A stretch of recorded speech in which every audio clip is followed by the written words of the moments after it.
Europe 1, 8h-5, Thomas Soto. Tout le monde ou presque connaît cette petite musique, écoutez.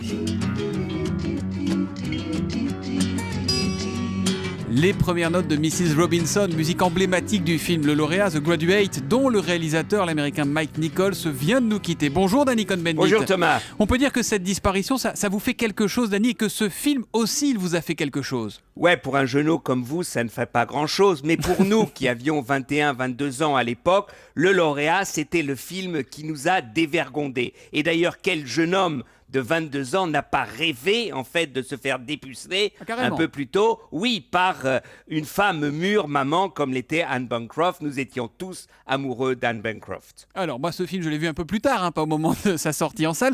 Je voudrais pas faire mon Zemmour d'animer quand même. Le Lauréat, tout ce que ce film raconte, ça n'a pas été le début de la décadence ? Oui, c'est pas la peine de faire vieux schnock maintenant, ce n'est pas ça du tout, non.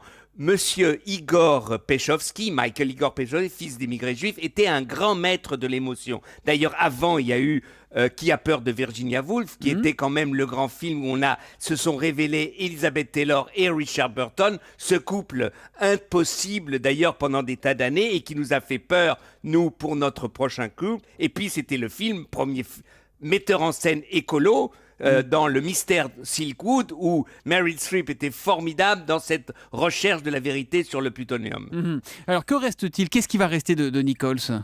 Ah, une phrase extraordinaire dans un film très beau, Working Girl. Ah, celui-là, je l'ai vu, 88, en c'est ça. 88, exactement, et qui commence par cette phrase que je n'ai pas oubliée, que je maintiens dans ma tête, ou dans mon corps plutôt, la tête pour les affaires, le corps pour le péché. Ah oui. C'est formidable, ça. C'était avec Sigourney Weaver, Mélanie Griffiths et Harrison Ford dans le rôle de Danny Cohn-Bendit. La musique a adouci les mœurs, Danny, mais tout le monde d'accord. On termine avec quelques notes de Mrs. Robinson.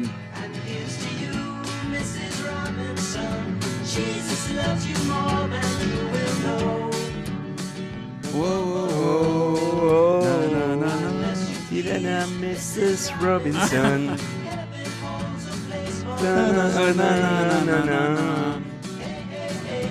L'humeur de Danny, c'est tous les matins à 8h-5 sur Europe 1. À lundi, mon cher Danny. À lundi, Thomas.